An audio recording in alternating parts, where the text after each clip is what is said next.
beautiful spring and all the wonderful weather that has sprung along with it, and all the beautiful sunshine. Thank you, sun. Muchas gracias. I'm making this video today for my family and friends because I'm going to be dropping off the map of the social media realm for a while. I'm going to be doing a little bit of a detox. But before I do that, I want to create a new foundation of communication with my family and friends because I am extremely dependent on social media for staying in contact. And I also want to take this opportunity to illuminate on what brought me out to California and what I'm doing. I've gotten asked that question a lot, and I don't want to leave people in the dark that I care about. So yeah, this detox of social media. I'm not saying social media is a poison, but I do strongly believe it's a substance that can be used in a beneficial or a detrimental way. And currently I fall on the side of the spectrum of detrimental for many reasons. All the times I unconsciously pull out social media and all the rabbit holes I go down, I just hate it. I think it's a good time to step away from it for a while. But, as I said before I do this, I want to create a new foundation of communication. And the new foundation that I would love to evolve more, just to keep it old school, with letter writing. I really fell in love with writing. I have a lot of respect for it. And I love how authentic it is. So I'll be leaving my P.O. box in the description below, and I'll also leave my phone number for any of those courageous souls that want to send me their address, and I'll send you some of this beautiful California stuff, you know?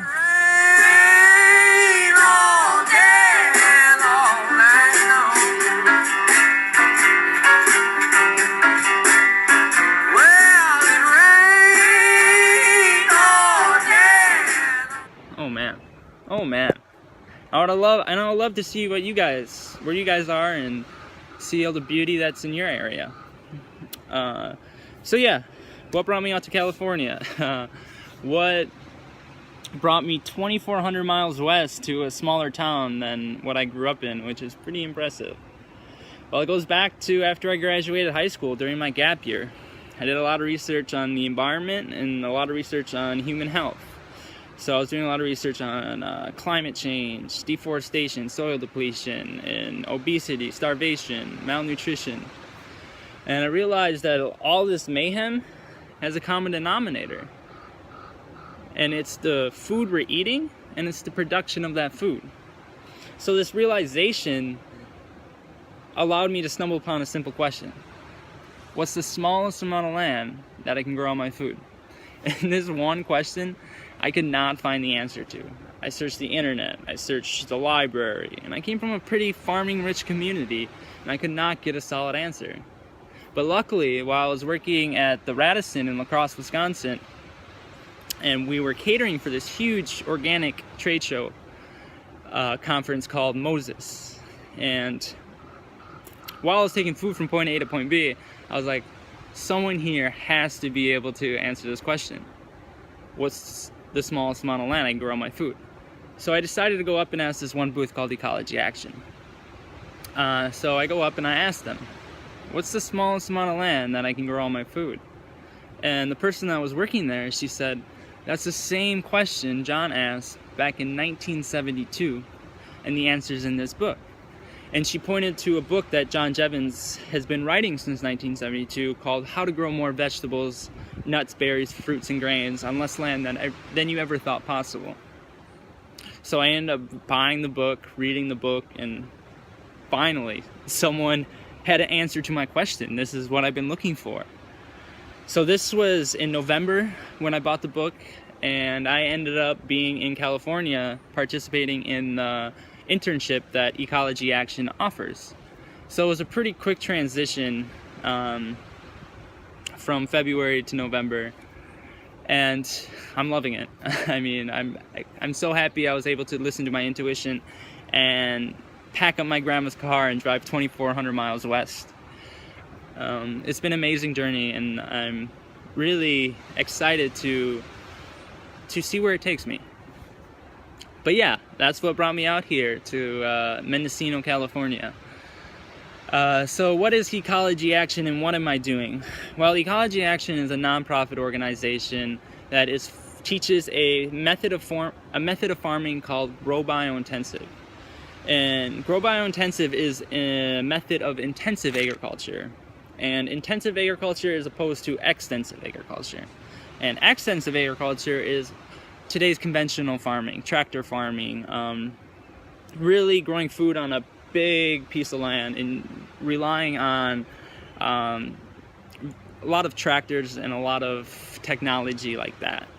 So intensive agriculture is really focusing on minimizing your land and taking that tractor out and putting a human in. So it's very labor intensive, very human intensive. It's a very old school way of farming. And it's really revolutionary once you take a tractor out and replace it with a human, with the technology of the human, because we're so efficient.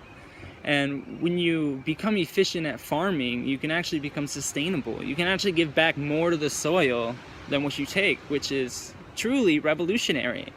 I mean, soil depletion is one of the scariest topics I have done research on. I mean, everything comes from soil. I mean, my clothing, this picnic table that I'm sitting on, it's all come from soil. It's like what the Bible says, Genesis 3:19. You come from soil, you return back from soil. It's pretty crazy, and it's amazing how all that soil is just being depleted and just washed away. So I strongly encourage, if anyone's in a field of sustainability or some sort of environmental realm, I really encourage researching about soil depletion, because it's a serious issue that doesn't get much talk about. But yeah, this intensive agriculture was created by John Jevons, or grow biointensive was created by John Jevons back in 1972. And the way that he decided to answer the question that he had back in 1972, what's the smallest amount of land that you can grow your food, was to look at the history books, was to look at the cultures that came before us, like the Mayans, the Chinese, the French intensive. And he started looking at their agriculture, and he started picking and choosing from all these cultures that were around for thousands of years. And he started picking and choosing, and he created grow biointensive. So it's been a privilege to be a part of this lineage of work. It truly has. I feel so honored,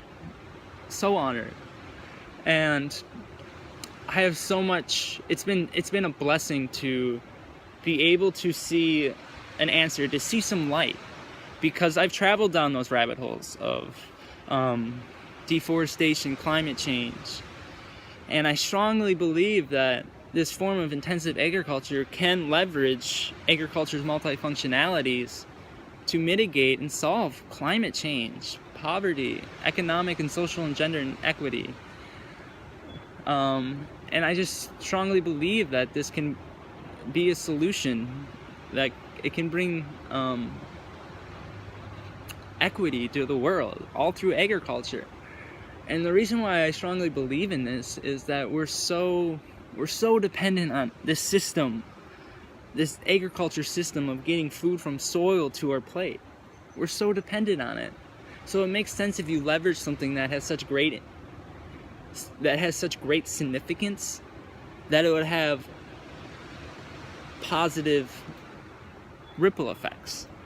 And one of the powerful things that I've done was to go through the history books with the perspective of agriculture. And once you do this, you realize that agriculture is the backbone to every society. We're just so dependent on food. There's a great quote by Brendan Scope. It goes, a wise fellow once said, "Every now and then you need a doctor, a lawyer, and a preacher. But 3 times a day, every day of the year, you need a farmer." Meditate on that one, my friends. And this is why I strongly believe if we leverage agriculture for the better, it will help solve climate change, economic and social and gender inequity, poor health, poor nutrition, and create environmental sustainability. And it's just, I smile every time I think about it, because it's a light. It really is. it really, I strongly believe this is a solution, and I'm just so happy to be a part of it, to be a part of this work. And I'm sorry I went on a rant. I wasn't necessarily planning on talking for this long, but I appreciate you guys for tuning in on my my rant. I guess I can show you some of this beautiful ocean again before I head out. The beautiful, oh my gosh. The ocean has been blowing my mind. Growing up in Wisconsin, the fucking ocean is just like, bam. It just goes on forever. Just forever. But whatever. So yeah. Thank you for tuning in again, as I said. And I'll leave my P.O. box and phone number in the description below. And this is what brought me out to California, and this is what I'm doing. So thank you, and peace out social media for a while, but give me a few letters here and there. That'll be fun. Okay, it's good to keep it old school, you know? Keep it chill. Keep shit rational. Social media. Hey, peace out. You understand that we will never be the same again. The future's in our hands and we